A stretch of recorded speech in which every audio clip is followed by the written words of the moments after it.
What do you feel when you see your younger self frozen on a screen, smiling, confident, untouched by the weight you now carry? For most people, it's nostalgia. For Dean Martin, it was something far more brutal. On Christmas morning in 1995, as his body failed and his breath came in shallow, burning pulls, Dean Martin watched himself on television from 30 years earlier and felt nothing but distance. According to the only person in the room, he didn't see a legend. He didn't see success. He saw a stranger. And the words he whispered to that man on the screen stripped fame of every illusion it ever promised. December 25th, 1995.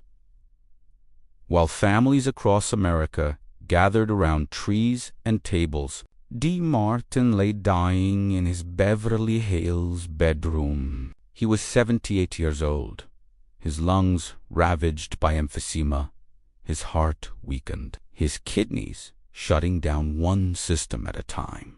Doctors had been clear. This wasn't recovery. This was the end. But the truth was, Dean Martin had been waiting for death for 8 long years, ever since his son, Dean Poole, was killed in a plane crash in 1987. Life had become something he endured, not something he lived. He stopped performing. He withdrew from friends. He smoked, he drank, and he waited. Christmas morning wasn't a tragedy to him. It was a conclusion. The house was silent when the private duty nurse arrived just after dawn. She had cared for Dean for 3 months and had spent her life tending to the dying. She would later say that none of her patients stayed with her the way Dean Martin did. His family had been there the night before. His children, his grandchildren. He had sent them home gently, almost politely. "Go be with your families," he told them. "Ailey, fine." What he really meant was simpler. He wanted to go alone.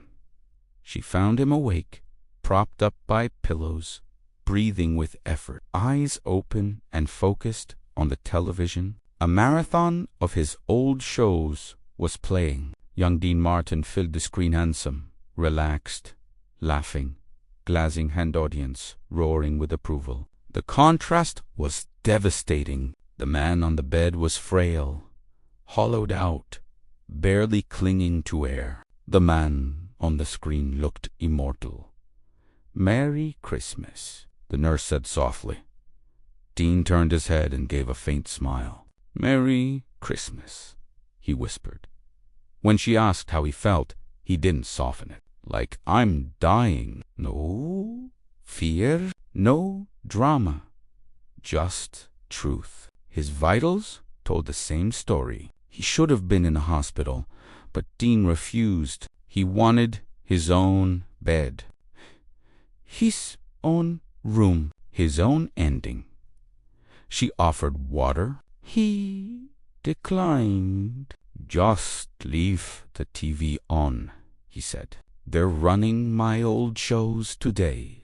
I want to watch." The nurse glanced back at the screen and tried to offer comfort. "You were wonderful," she said. "People loved you." Dean didn't respond right away. He stared at the television, watching his younger self joke, sing, stumble, charm the world. Finally, he spoke, barely audible. "That guy, he fooled everybody." She leaned closer. "What do you mean?" Dean's eyes never left the screen. "They thought that was me," he said.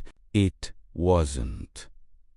He watched silently for a long moment, then shook his head, almost amused. He had everything. Applause, money, friends, and he didn't even know what mattered. The nurse realized then that Dean Martin wasn't reminiscing. He wasn't reliving glory. He was judging it, measuring his life not by success, but by loss. The fame that once defined him meant nothing now. The laughter, the records, the chaussite, all looked hollow, compared to the one thing that never appeared on screen, his son.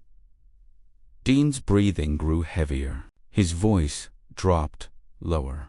He leaned his head back against the pillow, eyes still fixed on the television. And then, as if speaking to that younger man directly, he whispered words the nurse would never forget. "You didn't know how lucky you were." That was it. No final speech, no poetic farewell, just regret wrapped in clarity. The realization that everything the world had praised him for was meaningless compared to what he lost. As the show continued to play, Dean Martin closed his eyes. His breathing slowed. Then, gently, it stopped. No struggle, no fear, just released that. The world would say he died of respiratory failure. Those who knew him knew better. Dean Martin didn't die because his lungs gave out. He died because the thing that kept him alive was gone. Fame couldn't save him. Applause couldn't comfort him. And the man on the screen, charming, adored, couldn't help him anymore. In the end, Dean Martin learned what most people never do until it's too late. Success is loud. Love is quiet. And when the noise fades, only one of them matters. That was his final truth. And it changes everything. "You look so happy up there." The nurse said it softly, almost to herself, watching the glow of the television dance across the walls. Dean kept his eyes on the screen for a long moment before answering. "Do I?" he murmured. "I don't remember being happy." The words landed with no bitterness, just quiet confusion, as if he were genuinely searching his memory and finding nothing there. The nurse didn't know how to respond. She turned her attention to straightening the room, adjusting a blanket, giving him space. For the next hour, Dean lay still, eyes locked on the television, while she sat near the window, present but invisible, listening to the soft rhythm of his breathing. The episodes rolled one after another. A younger Dean sang beside Frank Sinatra. He laughed through comedy sketches. He leaned close to glamorous actresses as the audience exploded with applause. The man on the screen looked untouchable, wrapped in charm and ease, the kind of confidence that suggested nothing in the world could ever truly hurt him. Around 8 in the morning, during a commercial break, Dean spoke again, his voice barely carrying across the room. "Can I ask you something?" She turned toward him immediately. "Of course." He hesitated, then asked, "Do you know who I am? I mean, who I really was." She smiled gently, thinking the question was rhetorical. "Of course I do. You're Dean Martin, one of the greatest entertainers of all time. You made millions of people happy." Dean shook his head slowly, almost sadly. "No," he said, "that's not me. That's him." With a trembling hand, he gestured toward the television where his younger face was frozen mid. "That's Dean Martin. I'm Giustino Crosetti, a kid from Steubenville who wasn't supposed to get out." The nurse moved closer to the bed, unsettled by the distance he was drawing between himself and the life he'd lived. "Dean," she said gently, "you're the same person." He looked at her with exhausted eyes. "Are we?" he asked. "I'm not sure anymore." The program returned from commercial, and his attention drifted back to the screen. Young Dean began to sing "Everybody Loves Somebody," his voice smooth and effortless, filling the room with warmth. Couples in the audience leaned into one another. The moment felt suspended in time. Then the nurse noticed something that made her chest tighten. Dean was singing too, not out loud, not for anyone else, just barely under his breath. The same song he had sung thousands of times, but now his voice was thin, broken, struggling to carry even a single line. He paused often to breathe, each word costing him more than the last. When the song ended on the television, his whisper stopped as well. Tears slid silently down his cheeks, not dramatic, not loud, just. There the nurse stood quickly. "Dean, are you hurting? Do you need something?" He shook his head. "Not that kind of pain," he said. She hesitated. "Then what is it?" He wiped his eyes slowly, his hand unsteady. "I just realized something," he said. "That man on the screen, he's been gone a long time, and so have I." She frowned, confused. "What do you mean?" Dean took a shallow breath. "I died in 1987, he said. "When my son died, that's when it happened. Everything after that was just my body catching up." The room fell into a heavy silence. The nurse felt her own eyes burn. She had heard final confessions before, but this wasn't fear or delirium. It was honesty stripped bare. "I'm so sorry," she said quietly. "I can't imagine that kind of loss." Dean nodded once. "You can't," he said. "Nobody can, and I pray you never have to." Another episode began, this one older. That's Amor filled the room, bright and joyful. The song that had made him famous. The song the world would always associate with his smile. Dean watched closely, then began speaking again, so softly it felt like he was afraid to disturb the image. He wasn't talking to the nurse anymore. He was talking to the man on the screen. "Look at you," he whispered. "So sure of yourself. You think you've figured it all out. You think the applause, the money, the women, that's the whole game." On screen, young Dean winked and worked the crowd, untouched by consequence. Old Dean swallowed hard. "You're wrong," he said. "None of that lasts. None of it means a damn thing in the end." He watched his younger self sink, charm, glide through life without a visible scar. "You don't know what's coming," he whispered. "You don't know what it costs. And when you lose the one thing that matters, all this disappears." His voice faded. The television kept playing, and Dean Martin lay there, finally seeing his life clearly, not as the world remembered it, but as it truly was.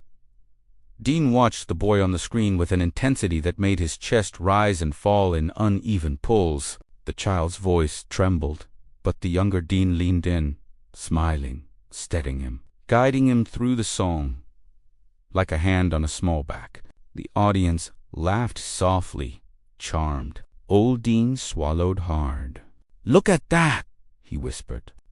"I knew how to do that. I knew how to make a kid feel safe for 3 minutes under bright lights." His eyes never left the screen, and I still couldn't do it for my own. The nurse felt his hand tighten around hers. His skin was cool now, fragile. "I was good with strangers," Dean went on, his voice thin but focused. "Great with audiences. I could give them warmth on demand, but real closeness." He shook his head slowly. "That scared me. Fame was easier. Applause doesn't ask anything back. Kids do." He exhaled, the breath rattling. Dino didn't want the legend. He just wanted his dad. The song on television ended. The audience applauded wildly. Young Dean bowed, flashed that effortless grin, kissed the boy's head. Old Dean closed his eyes. "I taught him how to smile," he murmured. "I didn't teach myself how to stay." When he opened his eyes again, they were glassy, distant. "People think regret comes from the bad things you do," he said. "It doesn't.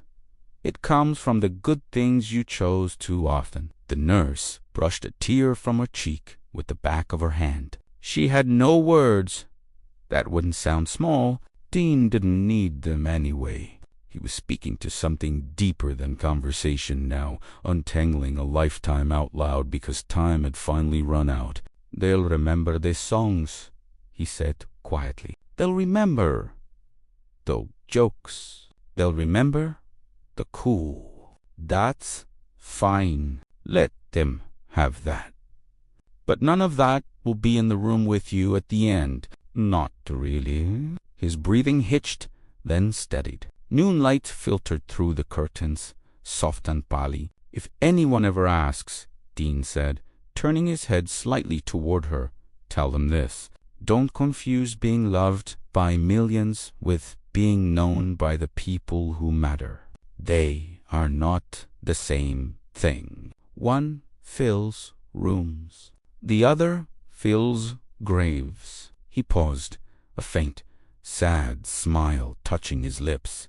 "And only one of them follows you out." The television cut to another episode, another version of himself, forever young, forever unbroken. Dean watched for a moment longer, then his gaze soft, as if he were finally letting go of the image. "You did okay, kid," he whispered, not with bitterness now, but with forgiveness. "You just didn't know the price." Around early afternoon, his breaths grew farther apart. The nurse leaned closer, listening, watching his chest rise with effort and fall with surrender. "Dean," she said gently. His eyes flickered toward her.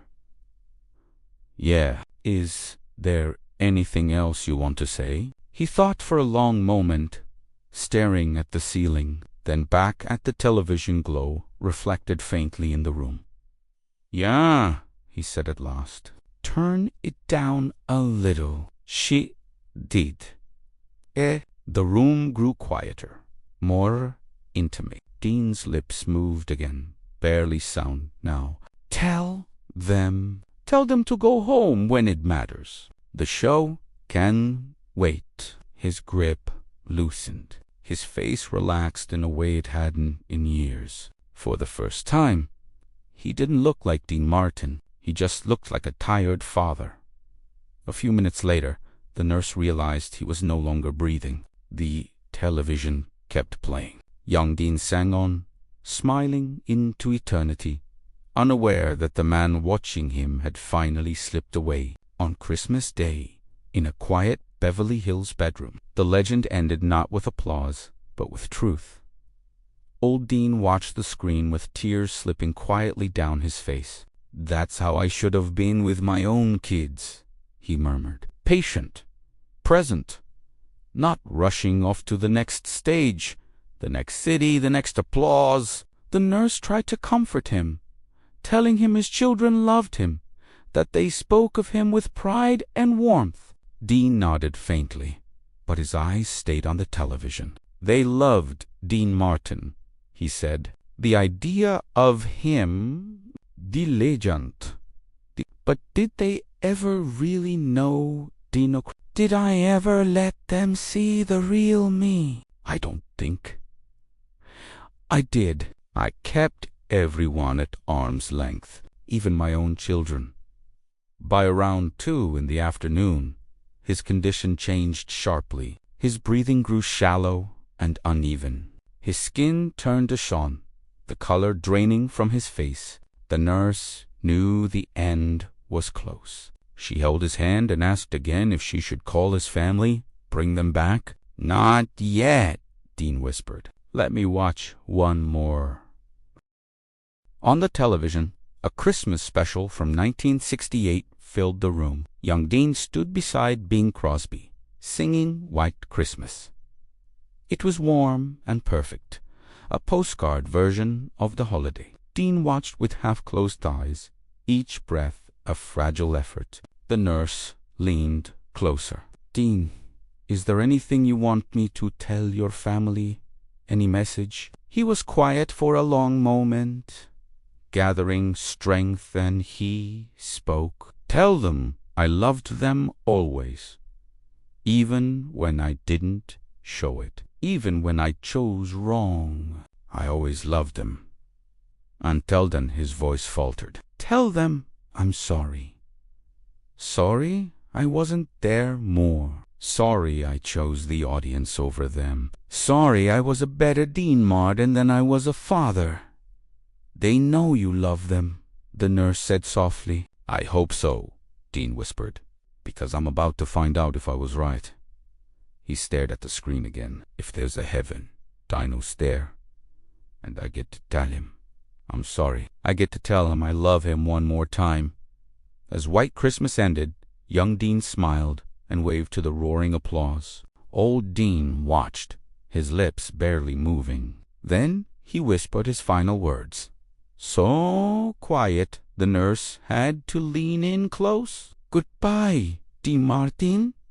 You were a hell of a performer, but you are a lousy human being. I hope Dino Crosetti does better next time." At approximately 3:24 p.m. on December 25th, 1995, as his younger self took a bow on the television screen, Dean Martin stopped breathing. The nurse remained seated, holding his hand long after she knew he was gone. The television kept playing, the applause echoing from another lifetime. Finally, she stood and turned it off. The silence that followed was overwhelming.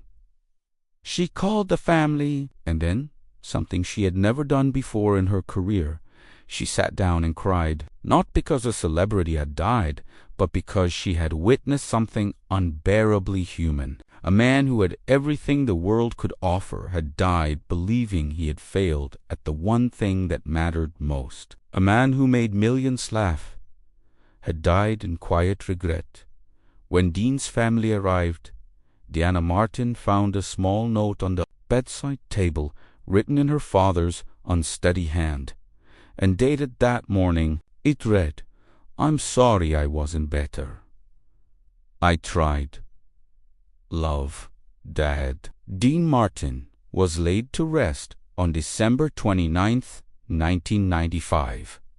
The legend was remembered for the songs, the charm, the laughter. But in that quiet bedroom on Christmas Day, the world briefly saw the truth behind the myth. Not a king of cool, not a Rat Pack icon, just Dino Crosetti.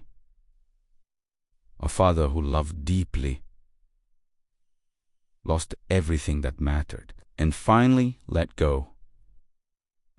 Hundreds of people gathered to say goodbye. Fellow entertainers, old friends, admirers who had grown up with his voice filling their homes. Shirley MacLaine stood at the podium and delivered a beautiful eulogy. She spoke about Dean's effortless talent, his humor, his generosity, his unmatched cool. She spoke about Dean Martin, the legend. The crowd nodded, some smiling through tears, others openly weeping. But standing quietly at the back of the chapel was the nurse, and she knew something none of them did. They were mourning Dean Martin. But the man who died on Christmas Day was not Dean Martin.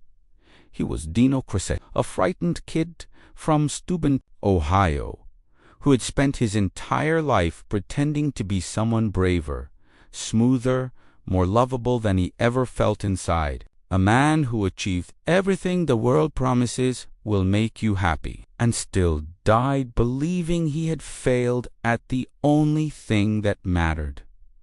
For years, the nurse kept the details of that Christmas morning to herself. She refused interviews. She never sold her story. She felt it didn't belong to the public. It was too personal, too sacred. But eventually, she decided to speak. People need to know, she said. They need to understand that Dean Martin didn't die basking in his success. He died full of regret. Not because he wanted sympathy, not because he wanted his imagery, but because his story is a warning about the cost of fame, about the danger of confusing applause with love, about what happens when you give the world everything and leave nothing for the people who matter most. She said Dean Martin spent his final Christmas watching himself on television, talking to a version of himself that no longer existed. He wasn't mourning his death. He was mourning his life, the choices he made, the moments he missed, the man he could have been but never allowed himself to be. He was one of the greatest entertainers who ever lived, she said, her voice breaking. But he died believing he was a failure, not as a performer, as a human being. And that's the saddest thing I have ever witnessed. There is no comfort in this story. No tidy ending, no peaceful resolution.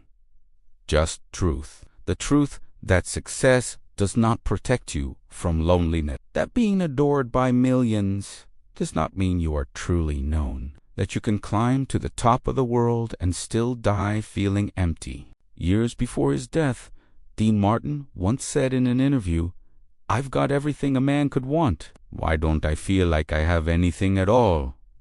People laughed. They thought it was a joke. It wasn't. On Christmas morning in 1995, Dean Martin finally understood the answer. The last image he saw was himself on television. Young, successful, loved, performing flawlessly for millions. But the last words he spoke revealed what he truly saw. A stranger, a mask, a man who traded his soul for applause. And that is the real tragedy of Dean Martin's final Christmas. Not that he died, but that he died believing the performance mattered more than the person, that Dean Martin mattered more than Dino Crocetti. Most of us will never be famous. We won't sell out arenas or hear crowds chant our names. But this story still belongs to us, because all of us perform in our own way. We become who we think we must be to succeed, to survive, to feel worthy. And Dean Martin's last Christmas is a reminder that when it all ends, the applause won't matter. The career won't matter. The image won't matter. What will matter is who you loved, who you showed up for, and whether you were brave enough to be real. Dean Martin died on Christmas Day in 1995, but by his own words, he died 8 years earlier, the day his son died. Because that was the day he lost the only thing that truly mattered. Not fame, not success, not the spotlight, his reason to live. And the cruelest part of all is that by the time he understood that truth, there was no time left to fix it.